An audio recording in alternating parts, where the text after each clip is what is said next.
ګوزڼ ناروغۍ چې کلونه کیږي په افغانستان کې شتون لري اوس د کرونا وایروس په خپرېدا سره د زیاتېدو په حال کې ده.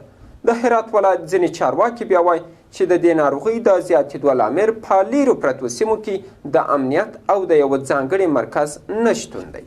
نور حال په دې هکله زموږ د همکار په راپور کې واورئ. پولیو یا ګوزڼ هغه ناعلاجه ناروغۍ چې د ډېر پخوا څخه زموږ په هیواد کې شتون درلود. اوس د کرونا وایروس په خپرېدا سره د لا ډېرېدو په حال کې دی. عبدالحکیم تمنا د هرات د عامې روغتیا رئیس وایي شاوخوا 6 کاله کېدل چې د ګوزڼ هیڅ کومه پیښه په لویدیځه حوزه کې نه وه ثبت سوې، خو اوس چې کور په کور واکسین بند سوی د دې ناروغۍ 6 پیښې په دې حوزه کې ثبت سوي دي.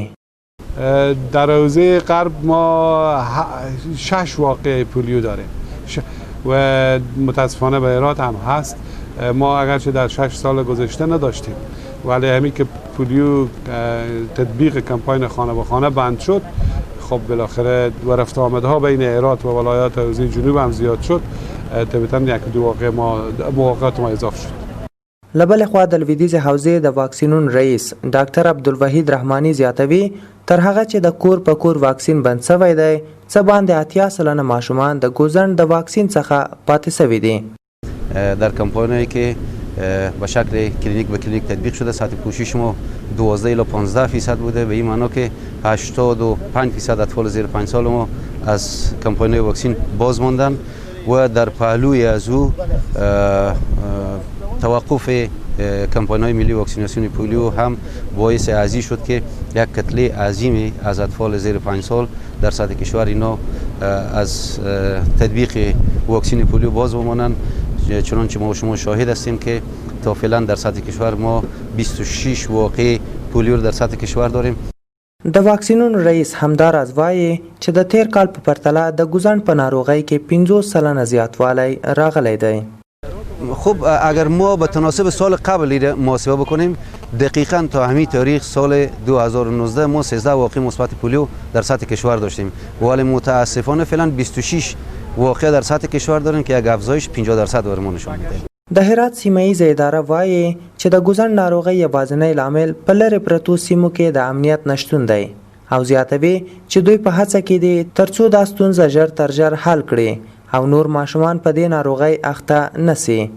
متاسفانه ناامنی در ولسوالی‌های دورافتاده حوزه غرب سبب شده که کمپاین‌های واکسین پولیو عملی نشه و سبب بشه که گردش ویروس مشاهده بشه. ما امیدوار هستیم با جدیتی که حکومت داره ما بتانیم که کمپاین های نوبتی واکسین پولیو به عنوان یک برنامه ملی و اولویت در سطح ولسوالی عملی بسازید. د هرات ولایت د ولایتي شورا ځینې غړي د ګوزڼ ناروغۍ زیاتېدل د یو ځانګړي مرکز نشتون یادوي او زیاتوي چې د ناروغۍ ته باید یو ځانګړی مرکز جوړ شي. تا زمانی که خود بخش واکسین پولیو یک مرکز مستقلی نداشته باشه شما میفهمید یک سلسله مشکلات ها وجود داره، کمرسی ها، بی‌تفاوتی ها در قسمت تطبیق واکسین وجود داره. امیدواریم که مرکز مستقلی در این قسمت ایجاد بشه، ساخته بشه، کار از او هرچی بیشتر زودتر پیش بره و از این استفاده بشه که در این قسمت بتونم اونا خدمات شایسته برای اطفال جامعه اجرا بکنن یا انجام بدن. اوس مهال د پولیو یا ګوزڼ ناروغۍ مثبت پیښې په هیواد کې تر 26 پورې رسیدلې چې له ډلې 6 په لویدیځه حوزه کې شتون لري.